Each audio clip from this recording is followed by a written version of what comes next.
Mercredi 8 août, bonjour à toutes et à tous, bienvenue dans cette nouvelle édition du journal de la rédaction pour tout voir, tout savoir de l'info près de chez vous. Aujourd'hui les prévisions météo de ce mercredi. Après les orages et les averses hier soir, c'est une journée plus calme que l'on peut vous annoncer. Avec un peu d'air du vent d'ouest, il fera nettement moins chaud, les températures sont en baisse. 21 degrés à Dunkerque et à Calais, 23 à Saint-Omer, 25 à Lille. Côté ciel, on alternera entre perturbations nuageuses et éclaircies, on restera à l'abri des précipitations. Les prévisions météo complètes bien sûr après ce journal. À la une tout d'abord comme un symbole des déserts médicaux en France et dans la région, à Andres au sud de Calais, le médecin généraliste a récemment quitté son cabinet et alors qu'une praticienne devait prendre sa suite, celle-ci s'est finalement désistée au dernier moment. Voici comment près de 5000 personnes se retrouvent aujourd'hui sans médecin traitant. Le premier est à 15 minutes en voiture et tous les habitants à Andres n'ont pas forcément de véhicule. Depuis plusieurs jours, le maire de la commune est donc à la recherche d'un docteur. Après avoir tenté de recruter, son succès pour l'instant, des médecins francophones étrangers, le maire souhaiterait nouer un partenariat avec l'hôpital de Calais pour que des médecins se relayent dans sa commune. Explication au micro de Corentin Escaillé. Le docteur Prévost avait une clientèle qui était une clientèle à la fois familiale et de campagne. Donc retrouver le même style d'activité, c'est compliqué. On est très peu desservi en médecin, il n'en reste qu'un. Malheureusement, lui, il a déjà sa clientèle. Donc reste le potentiel de Calais. Mais bon, les gens doivent se déplacer. Deux cabinets offrent les possibilités de recevoir la clientèle de M. Prévost, c'est-à-dire à Saint-Inglevert et à Fréthun, et on relaye pour l'instant les gens qui sont en demande vers ces cabinets. On enchaîne avec un rappel concernant les restrictions de consommation d'eau dans la région. Le département du Nord a d'abord été placé en vigilance sécheresse le 23 juillet dernier, puis en alerte le 31 juillet. Il s'agit donc du deuxième échelon sur 4 que compte cette unité de contrôle. 507 communes sont donc aujourd'hui concernées par ces interdictions. Dans le Nord, le Pas-de-Calais lui est moins impacté. La préfecture a pour l'instant émis un simple appel à la citoyenneté. Explication quant à la valeur de cet arrêté avec une responsable de l'agence de l'eau que nous avons joint par téléphone.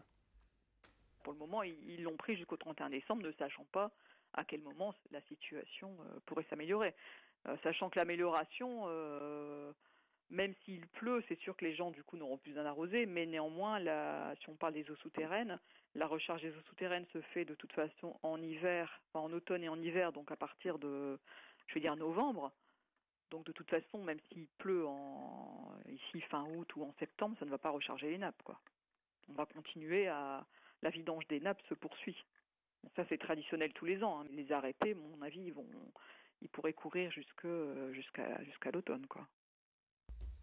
Et sachez qu'en cas de non-respect de ces consignes, les peines peuvent atteindre 1 500 € d'amende. Et si cela s'aggrave, bien évidemment, si la sécheresse s'aggrave cet été, le département pourra prendre des mesures encore plus drastiques. Le grand angle de la rédaction à présent à la découverte d'un bâtiment historique, marqué en tout cas par l'histoire, qui a notamment servi de poste de commandement durant la Première Guerre mondiale et qui est aujourd'hui un hôtel de luxe à Cassel, la châtellerie de Schubeck. Visite offerte par ce reportage, signé Alexis Tessier.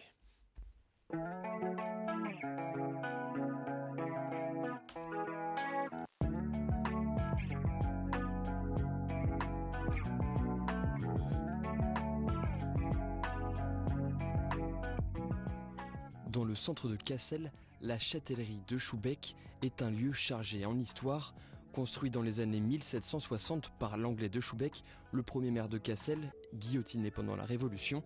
Depuis, la demeure a connu plusieurs vies. Ça a été repris par une famille de notaires qui s'appelait la famille Descott. Donc là, eux aussi ont eu beaucoup d'enfants et ça a été toujours une maison familiale.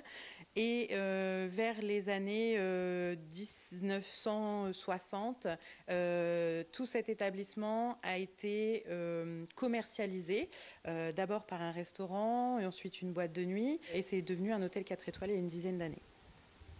La châtellerie de Schubeck compte aujourd'hui 12 chambres. Toutes sont décorées très différemment. On peut retrouver par exemple une ambiance chinoise, mais une attire plus l'attention que les autres. On l'appelle la suite Foch. Pendant la Première Guerre mondiale, avec la famille Descott, c'est une famille qui a hébergé le maréchal Foch pendant 3 mois, donc pendant la bataille du Mont-Carmel. Et le maréchal Foch est venu donner ses ordres ici, il logeait ici. Il a reçu beaucoup de généraux, comme on le disait, en bas dans le salon. Et ça a été refait à l'identique au niveau de cette chambre. Autre atout de l'hôtel, une vue imprenable sur les Flandres. De la salle de restaurant, on peut voir jusqu'à 80 km. À nous, la force, c'est qu'ici à Cassel, il n'y a pas.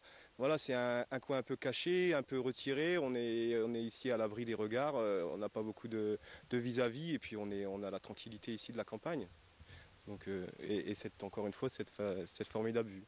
C'est l'atout majeur de l'hôtel, les clients, la première chose. Quand on arrive dans la salle panoramique, on voit la vue, voilà, que ce soit l'été ou quand on a un climat comme ça, une vue magnifique dégagée, que ce soit l'hiver quand c'est la neige, voilà, c'est l'atout majeur et on a toujours de superbes retours là, sur cette vue.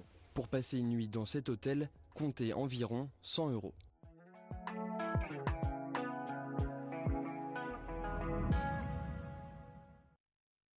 Pour terminer, nous vous proposons aussi de découvrir les trésors et les légendes de la région, mais en version 2.0 avec Immersion, un nouveau concept développé à Leuzen près de Lille. Au programme 2 heures d'aventure et 4 épreuves, escape game, réalité virtuelle, et épreuves tactiques et dépassement de soi. Une manière de découvrir la région et son histoire de manière ludique et moderne, de travailler les valeurs d'équipe et de solidarité, car le jeu se prête à toutes les générations, que ce soit entre amis, en famille ou avec ses collègues. Nous avons suivi une épreuve en phase de test qui devrait ouvrir au public très prochainement. On écoute la co-gérante d'Immersion au micro de Nicolas Lebrun. On a 3 parcours en permanent et tous les 6 mois, on essaye de changer, mettre un nouveau parcours. Entre 6 à 8 mois maximum, vous avez un nouveau parcours qui ouvre, et ce qui permet de découvrir encore un peu la région. C'est une manière même un peu plus ludique, puisque déjà c'est basé sur des histoires vraies. Donc tout ce qu'on vous donne comme information, c'est des éléments historiques, des éléments de recherche. Donc voilà, ça vous permet de découvrir et en même temps de vous amuser. Donc voilà, c'est un combo entre les deux. Effectivement, si vous ne vous aidez pas, ça va être compliqué. Il va falloir partager vos informations. Justement, chaque aventurier va pouvoir à un moment donné se mettre un peu en avant. Il y en a qui vont être plutôt nouvelles technologies, ils vont être très très bons dans cette investigation-là. À l'inverse, ils seront peut-être un peu moins bons dans la réflexion ou la stratégie. Donc il va falloir combler, et chaque équipe, du coup chaque membre de l'équipe à part entière va pouvoir trouver sa place dans l'histoire. Fin de ce journal, merci à vous de l'avoir suivi. Dans un instant, d'autres informations en images. L'info continue avec vous sur votre chaîne d'actualité dans un instant. Également vos prévisions météo. Merci de votre fidélité.